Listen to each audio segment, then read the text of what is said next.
Oh my god, is this finally working? Amazing. Can you guys hear me?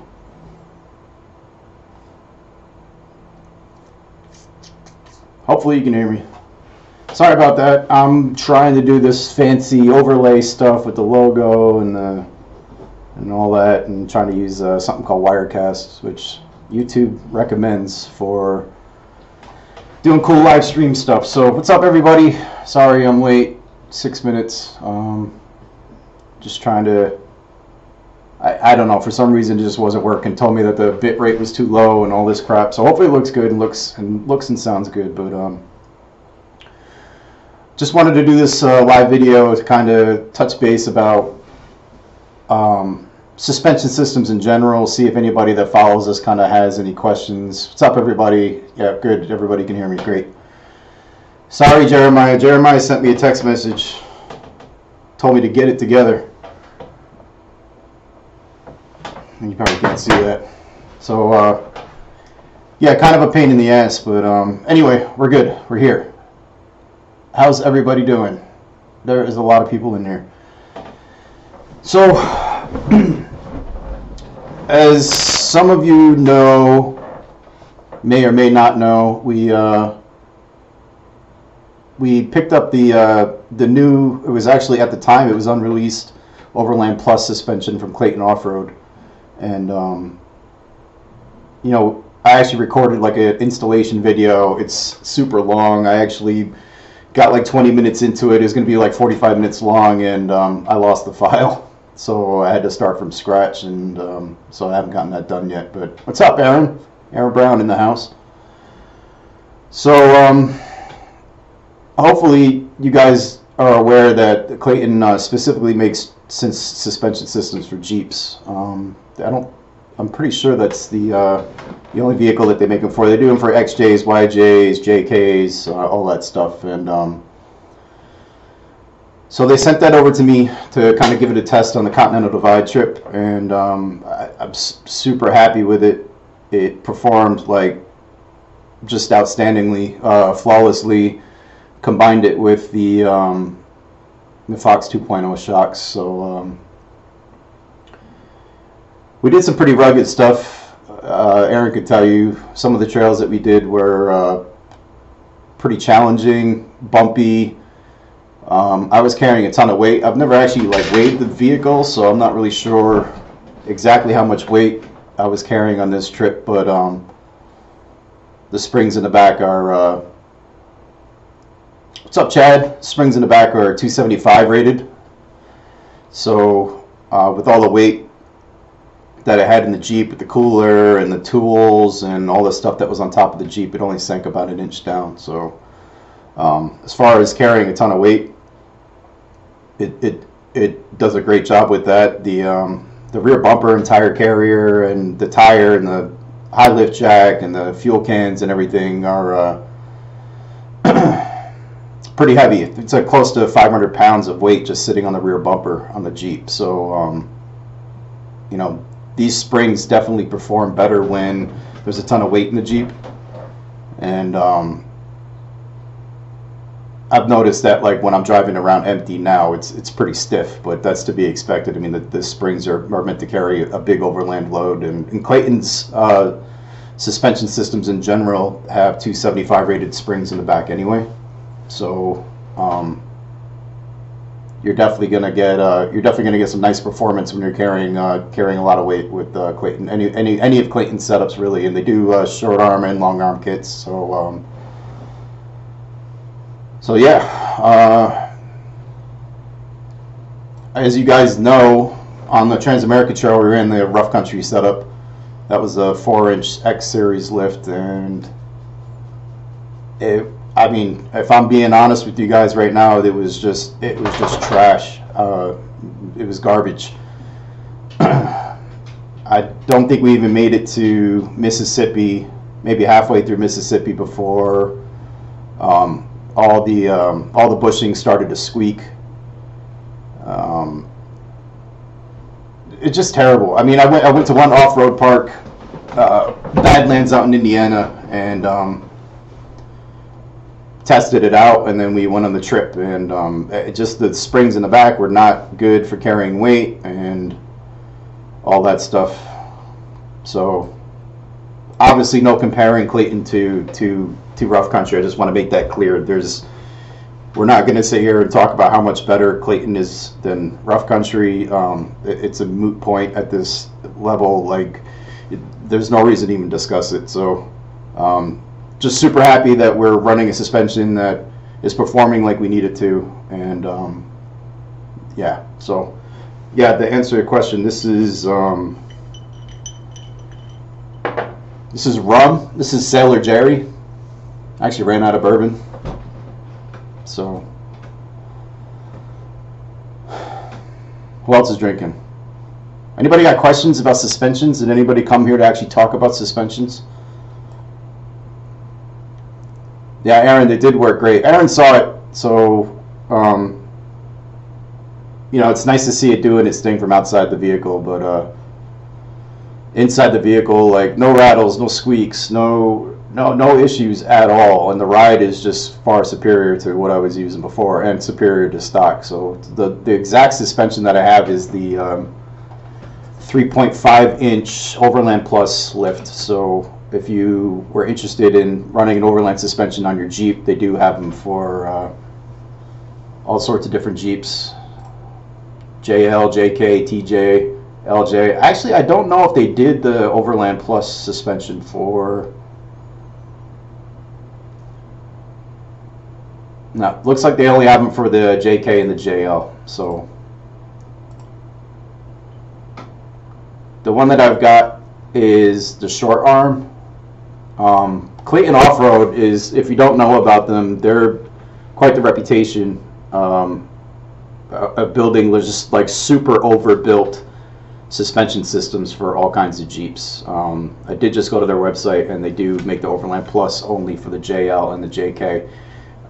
If you're familiar with torque lockers, they are running Clayton Offroad's Overland Plus suspension on their new JL.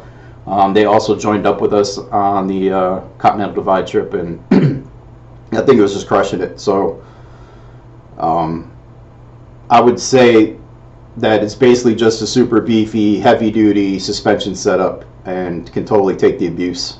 So yeah, Gentleman's Jack, nice. Have you ever seen or heard of someone running BDS suspension for overlanding? Not personally. I'm trying to think if I know anybody with BDS. I don't actually know anybody with BDS. Most of the people I hang out with are running, if they have upgraded suspensions, they're running like Old Man Emu or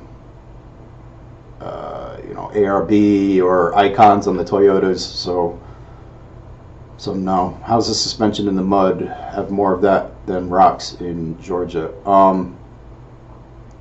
It's good. I don't know. You talking about bumpy mud, or you talking about soft mud? Suspension's good. If you go to the Oregon Trail video for the Continental Divide series, you can see that we ran it in some pretty crazy mud, and it was good. Yeah, the control arms. No, Chad, they don't make 91 Toyota parts. They're Jeep only. So maybe for your old Jeep, I doubt it. But yeah, the control arms are super beefy. They're adjustable control arms, front and rear. Upper and lower are all adjustable, and they are beefy. They're square tube construction. Jury's out on whether that makes it any stronger than a round tube construction, but they definitely look cool, and I don't see how anybody would break a control arm unless it was just extremely cheaply made. So yep, they got these things called gyro joints in them. That's GIIRO. They're non-serviceable, but they're self-adjusting and self-centering, and they did not make a squeak on the entire trip. So it's already got about 10,000 miles on it since I put the suspension on, and they're they're just beefy, and again, just everything that they sent me is just extremely overbuilt. Like I don't see ever having an issue with this. Clayton told me that if I ever do happen to somehow do something with that gets a squeak, it's not going to be for any time in the next 5 years. So I'll be lucky if the Jeep even lasts another 5 years. So William goes, what's up? What's up? Bullet bourbon. That's what I wish I had right now. I actually ran out of bourbon, and I didn't realize it till right before the stream started. But as far as like terrain and stuff like that, I mean, obviously, when you're running any suspension, you're gonna want to have good shocks, and you know, the shocks that the Fox shocks are priced well. I mean, they're a little expensive, but they're awesome on the road. They're awesome off road, all that stuff, and so pretty happy with those. I'm just as happy with the shocks as I am with the suspension. So more features. More features. There's adjustable track bars in the front and the rear that comes with the kit. That's those have Johnny joints on them, so those are serviceable, rebuildable. Custom track bar mount in the back. Adjustable sway bar links for the rear. Comes with all 4 brake line extensions. Even at the 2.5 inch level, I believe they still send you those. So yeah, it's just super stoked about that. What's everybody else like running? Anybody else has got aftermarket stuff on their vehicles? I know Will said he was going to get something, but he was undecided. James, I have the Performance 2.0 shocks. I wanted the adjustables, but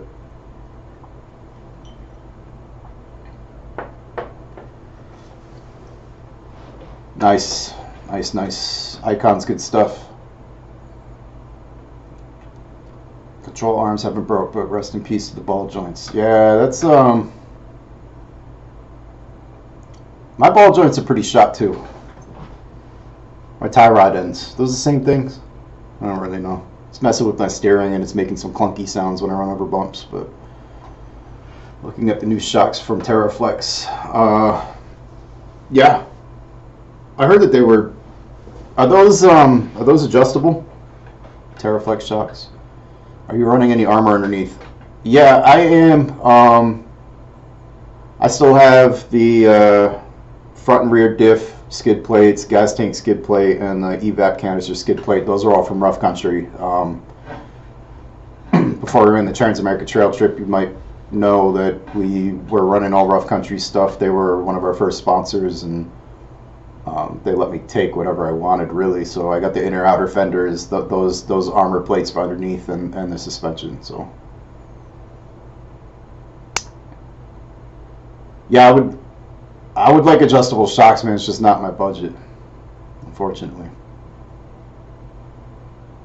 I can't stand washboard roads. I would love a way to kind of adjust everything so that it didn't have to worry about the rattling of a washboard road.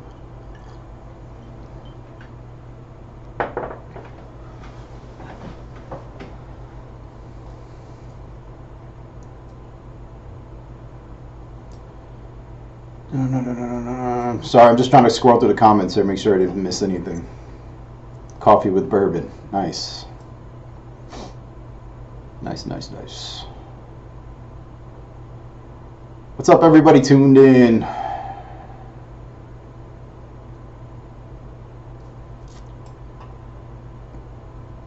How much is my budget? You want to know how much my budget is now, or how much my budget was at the time? Actually, they're both one and the same. I don't have a budget. I'm trying to do everything as cheaply as possible. So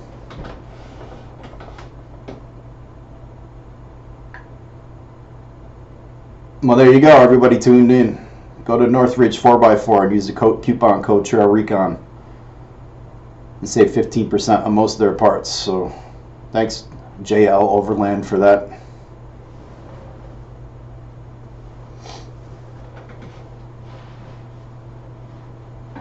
Heavy duty tie rod, drag link, and ball joints are a must. Yeah, that's just something I've been meaning to get to. To be honest, the Jeep is pretty much, I don't think I've put more than 250 miles on it since I got back from the Continental Divide. It's just been in my yard. I run it to the store here and there, just to keep it moving. But it's got 196,000 miles on it now, and got a long laundry list on my wall over here about what I need to upgrade on that. So the Jeep Badge of Honor trails, I have thought about doing them. There's a lot, and for a while I was kind of interested in that, but I kept hearing that it was taking like a year or two for people to get their badges, and then I was just like, I don't know if I really need the badges, but I guess it'd be cool to kind of just hit up all the Badge of Honor trails and do some videos for each. That's a cool idea. I actually like that idea. Appreciate that. I'll put some more thought into that.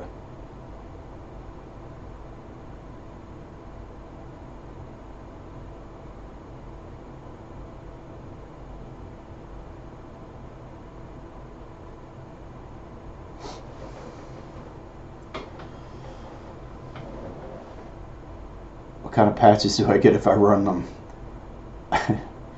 They're actually pretty kick-ass badges. They're like about this big, I guess, and they do say Jeep on them. So I mean, I think you need to download the app onto your phone, and then you just kind of check into the trail when you get there. So Will, if you did the trails, you'd be getting badges that say Jeep on them, but they'd still send them to you, I think.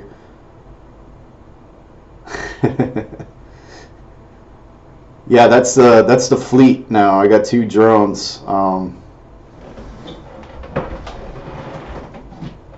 I hit a tree pretty good with this one. This is the drone that went on the TAT and the Continental Divide trip, and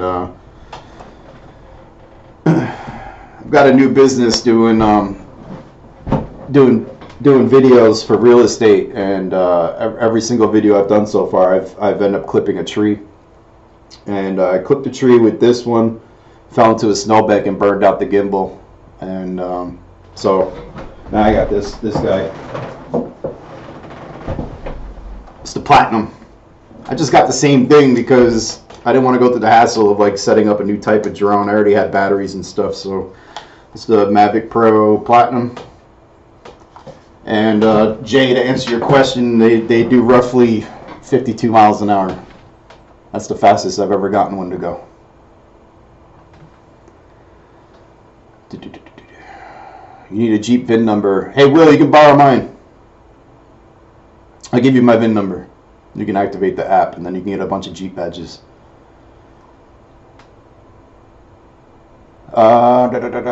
Expedition Life. Are you referring to the Clayton Offroad stuff? We can go to their site.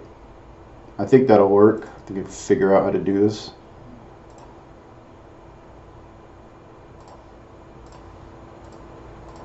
I don't know if can you guys see the site now?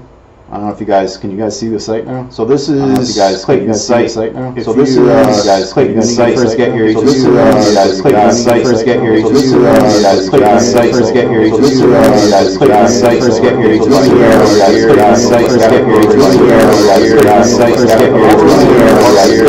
site. First get here. So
Alright, well.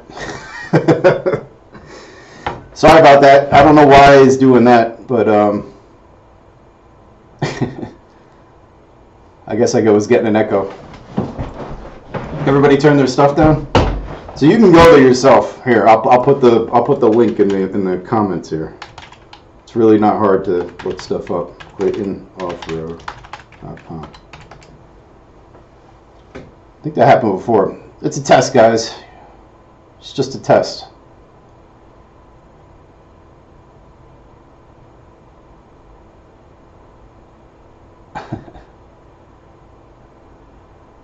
Hopefully everybody turned their sound down before the death came. All right, good.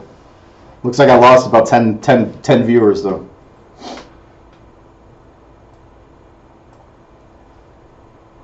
I wonder if that's because of the audio.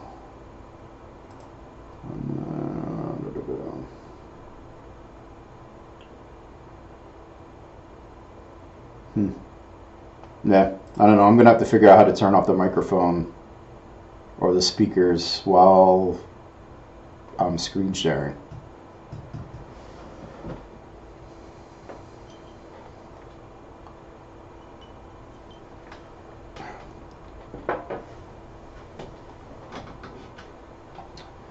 Yeah, Jeremiah, my volume's actually all the way down. That's what I was trying to avoid. There's some kind of thing inside Wirecast that it's creating it's just creating like a microphone loop or something.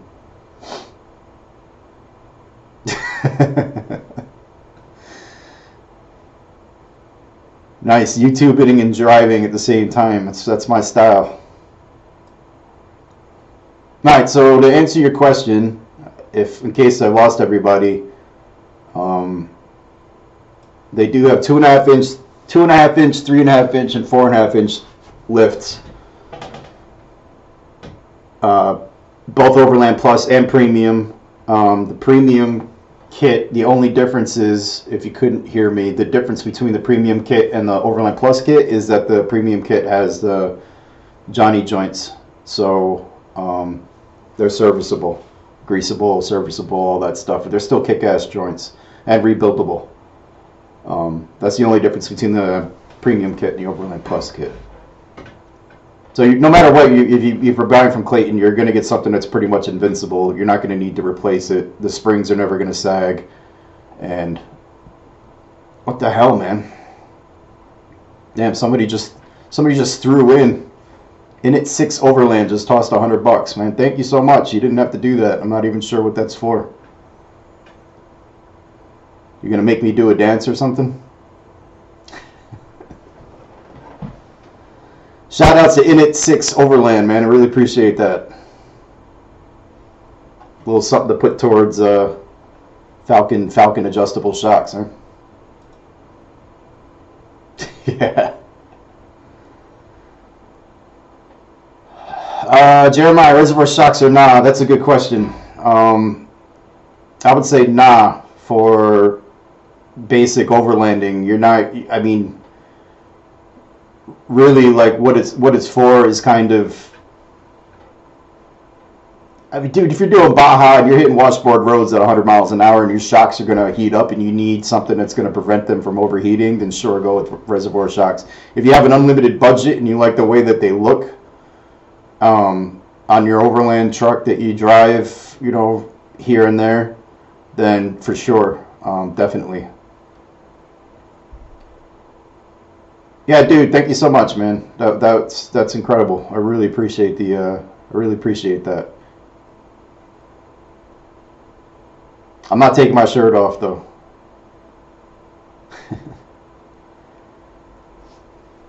Yeah, Robert, they do have great suspensions for their XJs, so you know, yeah. The thing with the adjustable shocks. Yeah, adjustable shocks are game changers, and I totally want them. But as far as adjustable, you don't need remote reservoir shocks. Do you need remote reservoir shocks in order to have adjustable shocks? I think there's some that aren't. But yeah, like I said, like if your shocks are moving a lot for long periods of time, that's really the only time you actually need remote reservoir shocks. So Yeah, that's what I thought. The 2.5s, they don't have remote reservoir and they are adjustable. So Jeremiah would say yeah to adjustable, no to remote reservoir, unless you got the dough, if you got the budget. Then go for it. Yeah, probably beaches, washboards, jumps.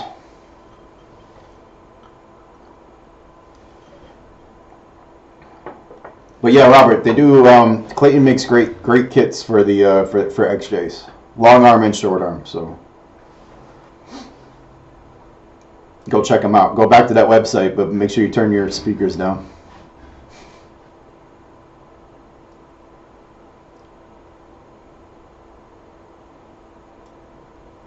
In it 6 Overland. You got a YouTube channel?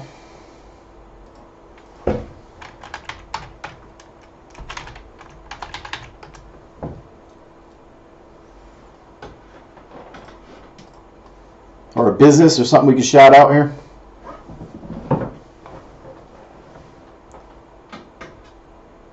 Sonora Blue, you got it, man. You got the only one of 50. Actually, you got one of 49 because I still have one sticker floating around here somewhere. I haven't gotten new ones put on yet or printed up yet, but.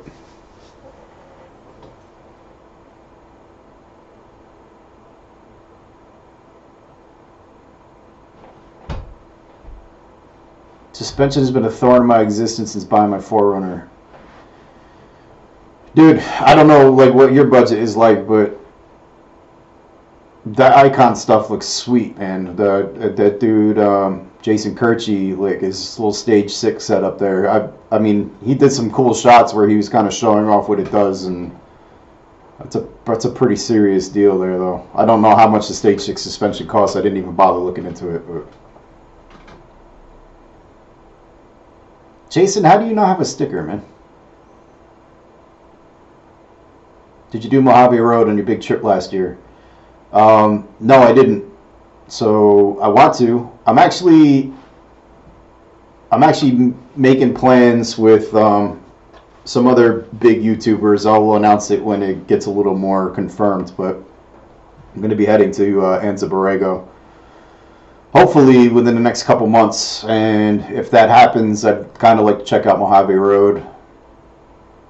I'm assuming it's either on the way or close to there or something, but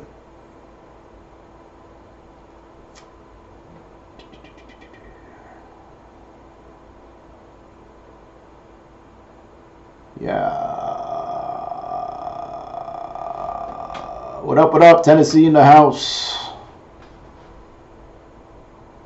It's good, man. Long time no see. Need to come to Virginia. I do need to come to Virginia. I don't know. I'm probably not going to get anywhere near the East Coast for a while. I don't know. I'm trying to figure things out. As you guys know, I've was kind of unemployed for a little while, but I started a company and it's starting to pick up. So hopefully it'll get busy enough for me to take a couple more trips. Any thoughts on dual battery systems? Me personally, I don't run a fridge. I have the Optima yellow top, and as far as I know, even with a fridge, you're pretty much good for like 2 or 3 days with the yellow top in there. I didn't get into the dual battery setup only because it was like super expensive. It was something I considered like before I left for the Transamerica Trail, and I didn't do the dual battery setup because after buying 2 deep cycle batteries, which were $350 a piece for decent ones, and then you get the dual battery like tray set up and all this stuff that you need. If you buy the kit, if you build your own kit, no matter what, it's going to cost you close to $1,000. If I did a fridge, I was going to do the dual battery setup, but that would have been like $2,000. So I just decided to do a cooler and just run the yellow top. And I've ran the winch without the engine running. I've ran it with it running. I've never had an issue with that yellow top. I've never had an issue with it starting. I think it was like -2 degrees last night. I started the Jeep and it started right up. So it's been a great battery. But yeah, see, like Patrick says, like, you know, once you get into the dual battery thing, you're in it for another G at least. So, Jeremiah, do you recommend body lifts? I don't really know anything about body lifts. They seem kind of pointless to me because you're not getting yourself any more clearance, right? All your components are still sitting at the same place on the ground. I mean, I guess you're lifting up all the other stuff, but really the only thing that's the only issues I've ever run into with getting hung up has always been on the differentials or the bumpers or something like that. Yeah, you gain tire clearance. So I guess if you're gonna, I don't know, I would just say get a suspension. I mean, I know body lifts are probably cheaper, and are they even cheaper? Or they sound like a lot of work.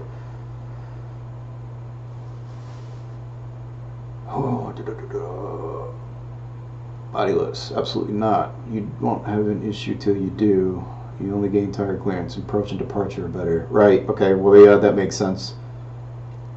But I would still say go with like a decent suspension system instead of a body lift, or do them both. I mean, I don't know, if you wanted to get like a 4-inch lift or a 6-inch long arm kit and do another 2-inch body lift, and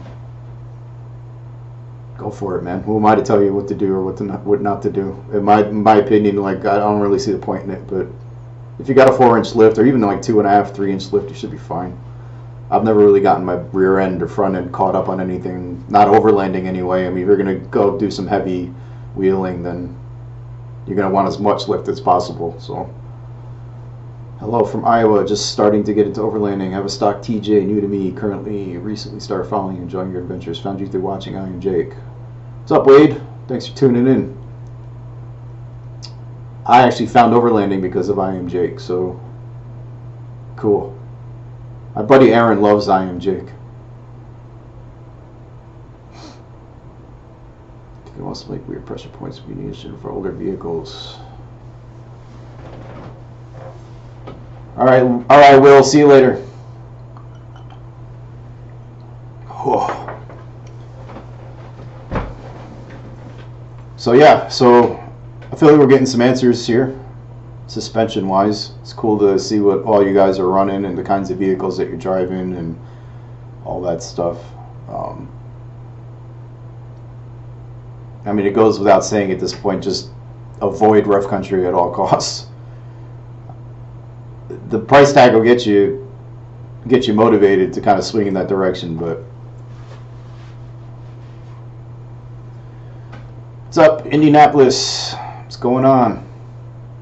That's a weird username that you got going on there.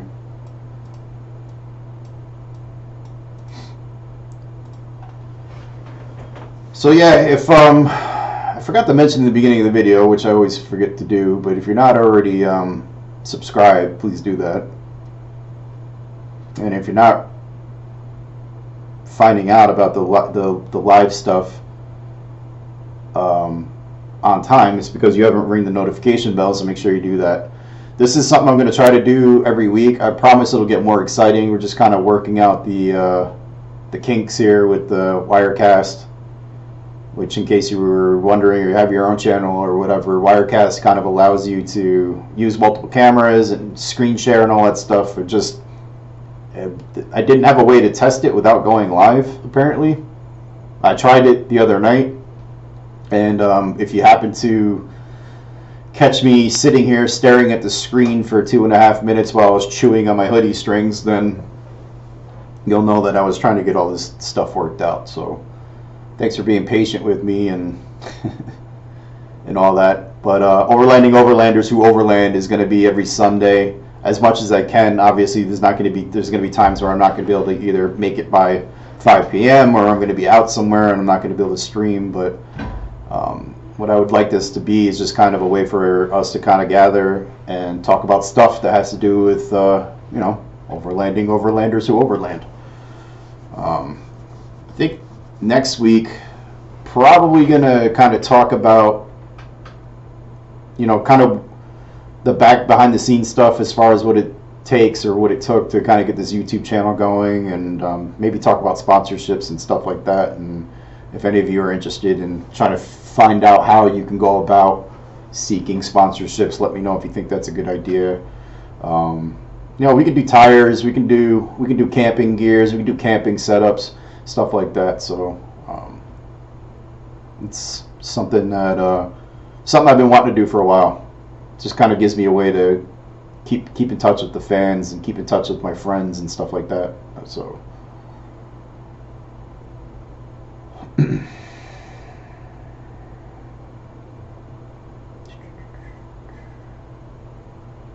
Rubicon Express Springs. Let's see.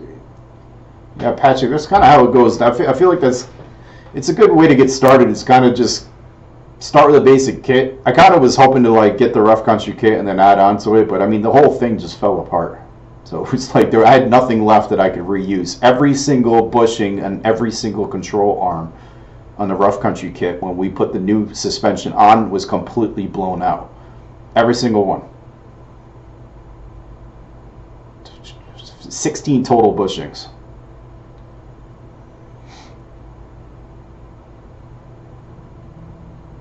Most of my trips will be to Wisconsin, so we'd love to see more trips from Wisconsin.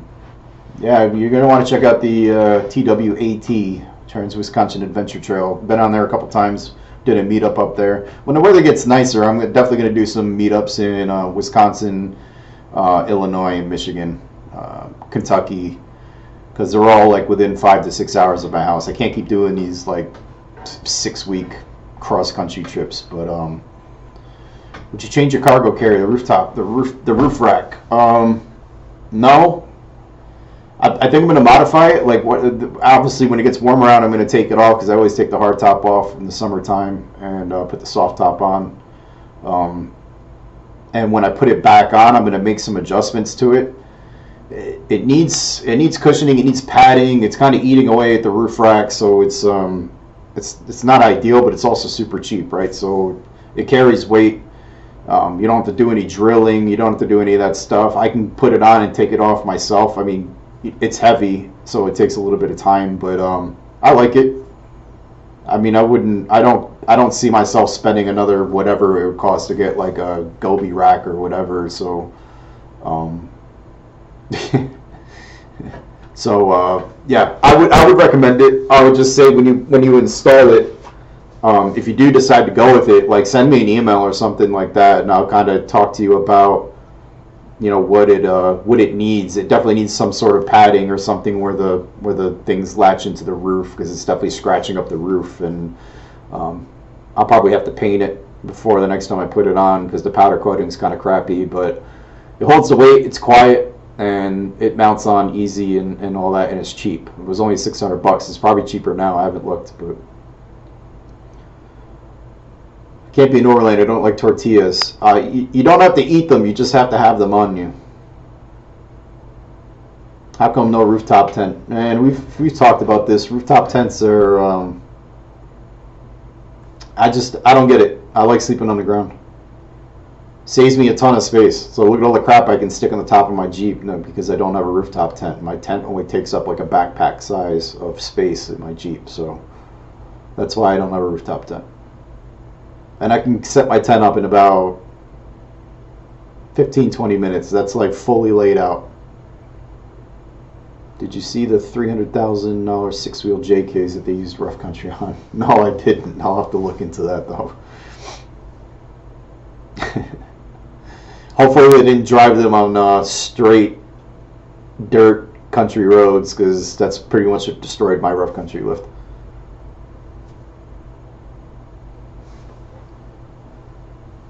Cousin owns Truck and Specialties in Springfield, Illinois. Has done a lot of lifts in his 26 years. He says bushing always fail after a few years.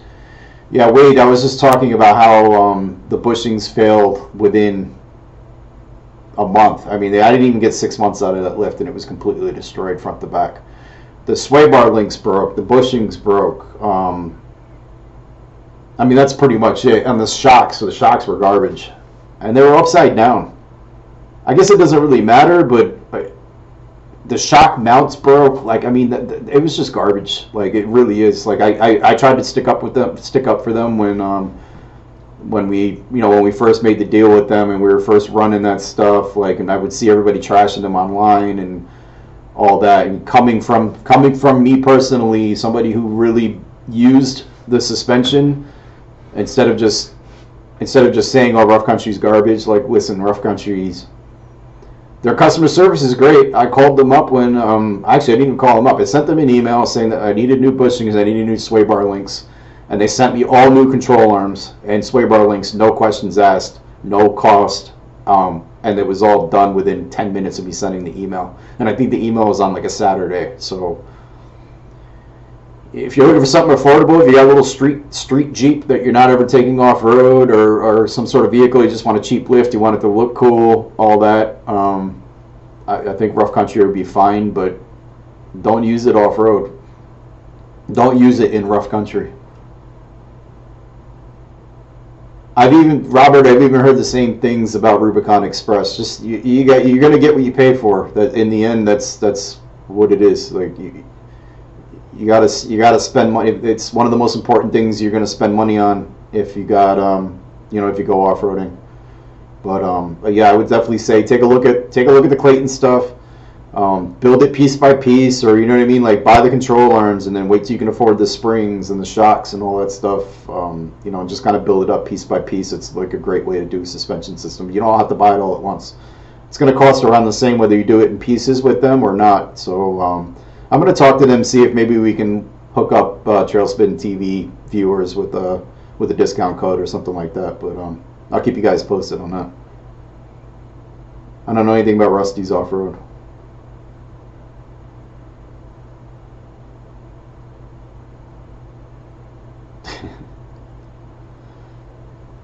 Yeah, buy once, cry once. Yeah, that's. I mean, they said the same thing about.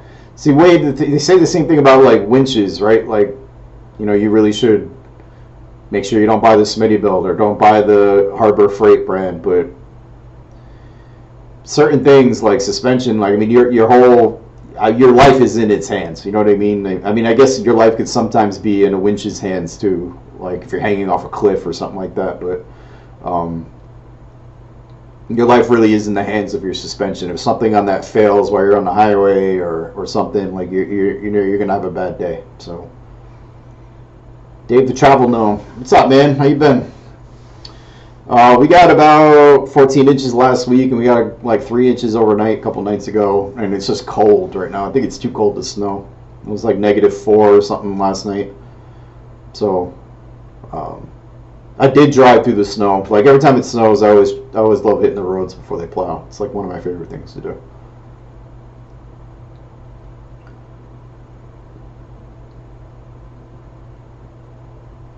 I love my Iron Rock, but I have nothing to base comments or Clayton. Iron Rock. I gotta look these up. So I'm gonna start wrapping things up, guys. It's in 10 minutes I'm going live on Instagram, so if you guys want to keep the conversation going, I'm gonna be switching over to that soon. I gotta refill my drink. Actually, I've been too busy talking.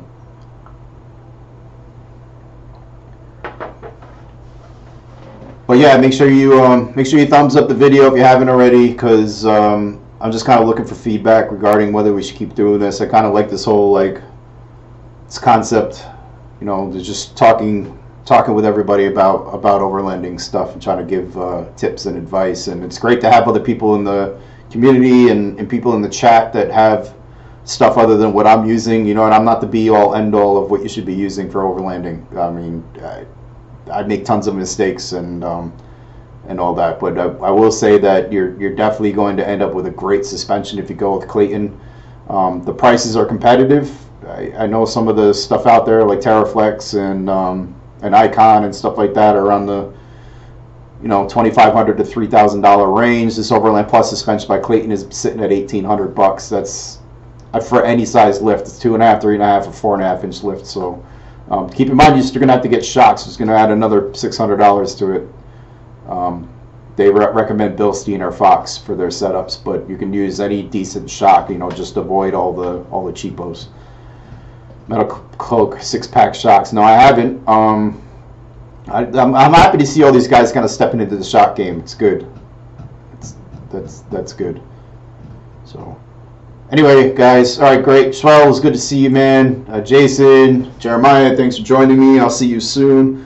And if you guys want to keep chatting and all that, we're heading over to Instagram. So if you're not following me on Instagram yet, make sure you do that. It's just trailspinTV. If you're looking for hoodies and t-shirts and all that stuff, head to Amazon and just do a search for Trailspin without the TV. There's hoodies, t-shirts, all that fun stuff on there. And yeah, until next time, peace.